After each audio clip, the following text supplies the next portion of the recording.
I think we all feel like we've just been over the last week. Yay! Yeah. And we made it.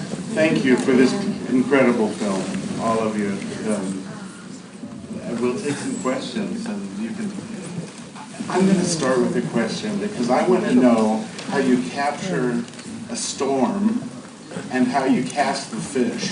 You just sit there and wait for the perfect wave, or what happens? How do you do that?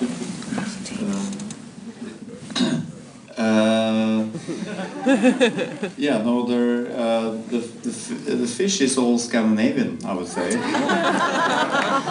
It's all CG, the shark and the whale shark and all that. So yeah, no, it's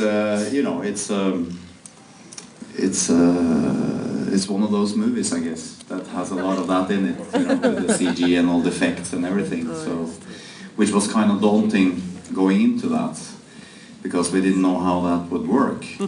We hadn't really seen, you know, nature like that in a feature film, and we you know, we saw all the BBC documentaries and the Disney and everything like that, and we wanted to put our characters into that kind of environment and make it that great in a way, you know, and so we had to make that in the computer. We couldn't wait around for that whale shark to mate. So did the cast and crew stay on a boat out there, or were you always on shore? No, we were offshore for about 4 weeks, and then we shot in a tank for another 4 weeks. And if we were to do it again, we would actually stay longer offshore. It was just an amazing experience, and the raft that we had is actually the raft that Thor's grandson made the voyage with in 2006. So it has actually made the voyage from Peru to Polynesia, and we just altered it slightly to be an exact replica of the Kon-Tiki. So it was a great experience being there and doing it for real, so to speak. Wow, these crazy Norwegians. I'll try anything. Let's take some questions. Yes, back there. How do you go about your blocking? I mean, you're two directors. Do you storyboard everything? Is one of you sort of, are one of you in charge of that? Or? Yeah. Well, how do we go about to block the actors? Is, you know, in not only the blocking though, but also the storyboarding. The storyboarding and planning each shot and where the actors should walk and where they should be in the scene. Yes, it's all storyboarded, and some of the most complex scenes, they have what we call a previs that we do probably a year before we shoot it. We make it in the computer just as a scene, and so everybody really knows. Of course, it never goes as planned. so I think that we, I mean, the film, you know, it has some effect-ridden scenes, and then it has some scenes which is pure dialogue and drama and really doesn't have any effects. And we tend to talk a lot about the effect scenes, but I think that half of it is also just pure dialogue, drama, and a stage play basically going on this raft. And of course we block it. Of course when there's 6 actors in a scene, you really have to, you know, tell them where to stand, because if not, you know, only half of them will only see half of them, because the other half will block them, you know, for camera. So yeah, we try to be as open as we can, and we really try to create the stage and let the actors be as free as possible. But I don't know. Any? Did you feel that? A lot of freedom. Yeah. So free. True. Whatever he said, yeah. No, it's true. Really. You were very, very well prepared, and we could tell in a good way, you know. And but still, there were room for us to, because we shot digital, and because both Joachim and Espen are they're very focused on the acting, so the shots were very long, could be very long. We shot for a long time. And, you know, we did it again and again and again until they felt they had it in some sort of way. And that's perfect for an actor, because every time you break or you cut the action, you know, there's always something to you reset if there's light or sound or something, you know. And the funny thing with you guys is you keep going until you're happy, and that's a fantastic thing. And of course you can, because you're well prepared, so yeah. I know that, yeah. This is for Paul. How do you prepare to play a legend like Tord Heyerdahl? And what was the biggest challenge for you as an actor to portray such a legend? Well, yeah, that's that's a good question. I mean, it's strange because, you know, this guy lived one of the most well-documented lives in Norwegian history. I mean, so much is written, and there's so much film and everything. And of course, so I had a lot of material and a lot of information, you know, to dig into. But of course, it comes to a point for me where I have to let go of all that knowledge and just you know, do my thing, and it's I think that once we did all our preparations, you know, we learned so much about this guy, and when it came to the shoot, we really sort of were able to concentrate about this universe, this film, and not, you know, being felt that we were limited in a way by, you know, getting everything down to the smallest detail and, you know, right and everything like that. Yeah, but it's a challenge, of course, and everybody knows so much about him, and we need to, yeah. First a comment. Paul, I can pronounce your name as Paul. Yeah, that's very good. Laugh is one of the great assets of this movie. I mean, it's really an amazing laugh, right? And it's a seafaring laugh, and it's just a fantastic thing. So, now, I remember hearing that this shoot was like around the world in, I don't know how long the days were. And can you kind of fill out which places you shot and which locations and how you had to turn the boat so you would always have open sea? And one more thing, the little boy, it was so brilliant how you matched the eyes and then the expression. But where did you find that boy? Because those eyes have expression that really... Yeah, many questions from row one. I don't know if all of you got that. I want to talk a little bit about what you're saying. I think that when we started out making Kon-Tiki, we, of course, as we always do, we look for references, looking at films that resembles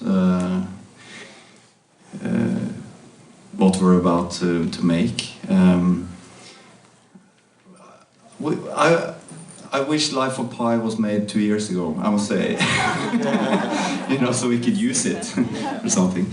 It's a wonderful movie, but I think that what we were thinking is that we wanted to look at movies that had horizon in them, basically, because our film, you know, half the film has horizons in them. So what was natural was to look at Lawrence of Arabia, of course, and you know, no resemblance. But I think that the shot that you are talking about is, you know, the shot with the Thor as a kid in the beginning of the film, walking up to camera, and we go into his eyes, and at the end of the film, Thor as a grown-up, you know, walking on to the island, and we do the same. We mirror that scene, you know, stole from Lawrence of Arabia, definitely, and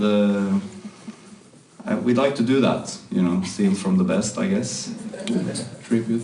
Yeah, whatever, call it whatever. And your other question was how to shoot the thing. Is that we shot a couple of miles offshore of Malta. And of course, we were never as far out as having a 360-degree, open horizon, basically, no land in sight. So we could, we only have about 200 degrees of open horizon. So basically, that meant that whenever we were out there, we had to shoot dialogue scene, for instance. We would shoot toward this direction. And then for the reverse shot, we had to rotate the raft around and shoot the reverse shot so that we kept the horizon back. So it was, it took a couple of days to get into that, and it was challenging. But it's incredible what you get used to when you're working like that. So. Dragging the shark by the tail under the raft. Of course. It did actually. Did dragging the shark by the tail really happen? Yeah, it did actually. It did actually happen, and many more times. They killed a lot of sharks. Before they were. Our is slightly bigger, but no, they killed a lot of sharks. Yeah, and in the Kon-Tiki book, the original book, Thor demonstrates this method very thoroughly, and getting the shark onto its side, and that paralyzes it in a way, and then you can get it up, and it's doable. It's absolutely. They don't do it as the same way we do it in the film. Really, it hits itself on board, so sort of, because it's so powerful. So, but yeah, The white hat. Oh, thanks. The fear, absolutely palpable. How much of it was it really acting, and how much was it real? Did you have a dummy to help you along with that, or how did you channel that? We did have a plastic shark from Britain. Was it scary? It was not scary. Oh. On the contrary. But I mean, of course, the sad truth, this film having so much, computer-generated things. Many of these scenes where we seem to be watching something incredible or scary or amazing, and we are really watching Maltese guys smoking on a parking lot.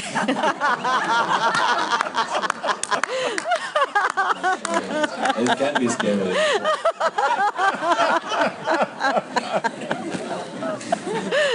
I'd like to know if any of you sail. For real? For real. Oh, I've sailed, and it was one of the reasons why I think after we had thrown 3 screenwriters off Tenerife in the early 2000s. I came aboard this project in 2001, so I've been at it for 12 years.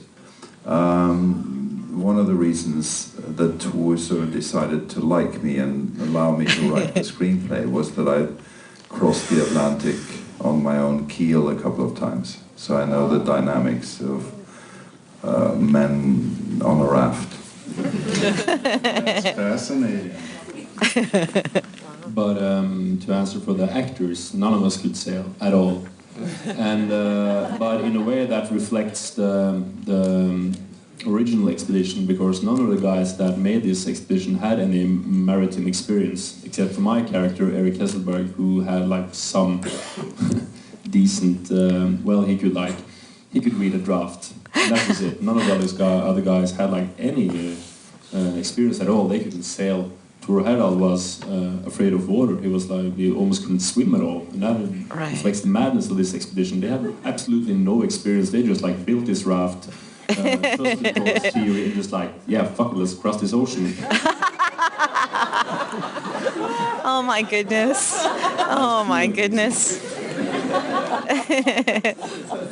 And Tor had a lifelong fear of water. I mean, it's not only in the film. He nearly drowned at the age of 5. He nearly drowned again at the age of 11.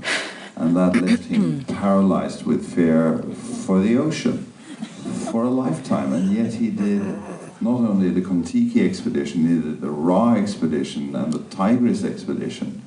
and he never put a toe in the water. You know. This gentleman back in the beard. Gratulerer med film, det var kjempekoselig. Obviously, a film like this, there's a lot of experiences that happen in filming something like this.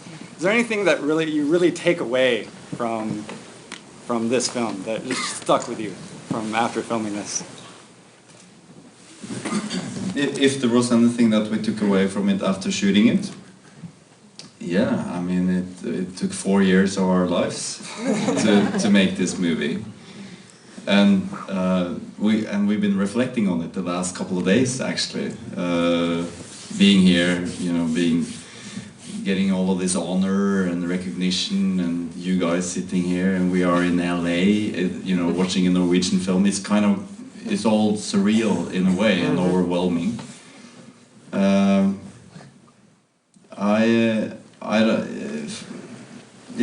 It was the hardest thing we ever did. I would say for us, and I'm for sure. But at the same time, probably the best times of our lives, also. This one goes out to the writer. You actually worked for Idol. How close do you think this final product is to his vision, and what do you think he would have done differently, if anything? And be honest. Yeah. The question was what we would have done differently with this. I don't think he would have done very much differently. I was hired as I said, in 2001, and I went to Tenerife. And I think the problem was that the screenwriters that were hired on this project before me focused on the actual raft journey, the 3 months at sea. And that was basically their film. Your film opens with the raft leaving, and then it ends with it arriving in Polynesia. I knew that Tui was a womanizer when I went to Tenerife to see him. Not only, he was married 3 times. He had a lot of women, probably also during his marriages. But his real black conscience was leave. He thought he'd really dealt Leave a bad hand. So when we talked about the scope of the film, I felt that he wanted to do justice for Leave. The film bookends his marriage to Leave. They go on a honeymoon. They together develop this theory of Pacific migration. 10 years go by, and in order to prove that theory that they developed together, he sacrificed his marriage, thus the letter at the end and all that. And we agreed on that, Tui and I, sitting on that Canary Island. I said, why don't we give it a 10-year? Why don't we bookend it with your marriage? And he said he loved that idea. Nobody had come up with that idea. And Espen and Joachim, when we started talking about the script, that became very much the credo of the way we wanted to develop the story. So, nobody knows what was said on the raft. We can only imagine what was said, given the characters, given their personalities. And then we've developed it, and I don't think that there's much to... we have it on very good authority from his 2 sons, who've come out in Norwegian press and said that they are so proud for their father, and they feel that this is the film their father would have wanted made on this journey, without becoming the Kon-Tiki man, because it does have a larger scope. And just to end this, I'd like to say that I said to Tui, I asked Tui, just before he died, what do you want people to come out of the movie? What sort of emotion do you want them to carry out of the theater? And he said, I want them to question authority. And I hope we will achieve that. And perhaps that's what the Golden Globe jury and the Oscars people have felt.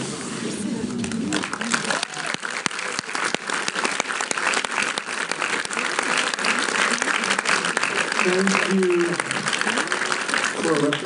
you for your film. Thank you for who each and every one of you are. And one thing is for sure, learning to deal with sharks, even the plastic one, has prepared you for great success in Hollywood.